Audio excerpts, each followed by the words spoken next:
école denw ulu ka grève ko fɛ école karamɔgɔ ulu yɛrɛ kɔni fɛnɛ kelen bɛ ka barabila dɔ kɔni boloda ni o bɛna daminɛ décembre kalo tile 14 an balimaw kibaru minnu sera ma ulu kɔni ye a yɛrɛ ka fɔ kunun tɛnɛn don novembre kalo tile 21 mali école karamɔgɔ ulu ka hakɛ ɲini jɛkuluba ulu ye sɛbɛn dɔ kɔni kɛ ka bɛɛ lajɛlen kunnafoniya ka fɔ ko ulu kɔni bɛna barabilaba dɔ kɔni boloda ni o bɛ daminɛ décembre kalo tile 14 ka taa bila décembre kalo tile 16 la nunu kɔni ka nin grève ye a laɲini kɔni tɛ dɔwɛrɛ walasa cogoya min na article 39 o kɔni sariya o bɛ se ka labato école karamɔgɔw kan cogoya min na wa nunu ka nin kuma ninnu kɔnɔna la u ye a yɛrɛ ka fɔ ko kabini janvier kalo la san 2021 ko ulu kɔni kun kan ka wulikajɔw kɔni daminɛ walasa cogoya min na ka article 39 ka o labɔtɔli kɛlɛw kɛ ko nka o waati ninnu kɛla ni gɛlɛya ye mali kan sabula o ni CEDEAO ale ni UEMOA ulu ye embargo ta ka sigi mali kan ko o gɛlɛya ninnu kɔni kama ulu ye u ka wulikajɔw kɔni ɲɔngiri ko wa ko o tɛmɛlen kɔfɛ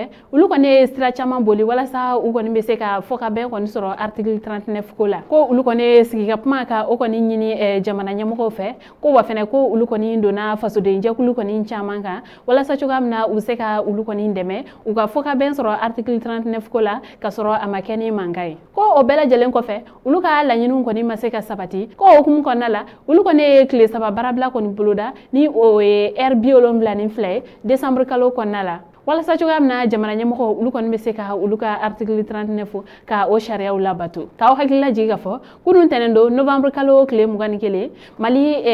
écoledenw ulu yɛrɛ fɛnɛ ka hakɛ ɲini jɛkulu ulu yɛrɛ kɔni fɛnɛ ye tile 5 barabila dɔ kɔni daminɛ ni o daminɛla kunun tɛnɛn don novembre kalo tile 21 a bɛna kuncɛ juma don novembre kalo tile 25 k'aw hakilila jigin ka fɔ ko ni kalanden ninnu kɔni ulu ka ɲɛmaw ni o ye AM kɔni ye ulu yɛrɛ kɔni ka fɔla ko kun caman kɔni bɛ ulu kɔni ka nin grève in na ko ga ko a laɲini kɔni belebeleba kɔni ye mun ye kalandenw ulu bɛ se ka lafiya sɔrɔ u ka kalan kɔnɔna la cogoya min na fo ka taa fɔ k'u tilala ka se u kun don kumaw yɛrɛ fɛnɛ ma baarako la an balimaw ni kibaruya ne tun b'an bolo ka da o kulo kan ani ce a ka kulomajɔ la aw k'an bɛn a ɲɔgɔnna wɛrɛ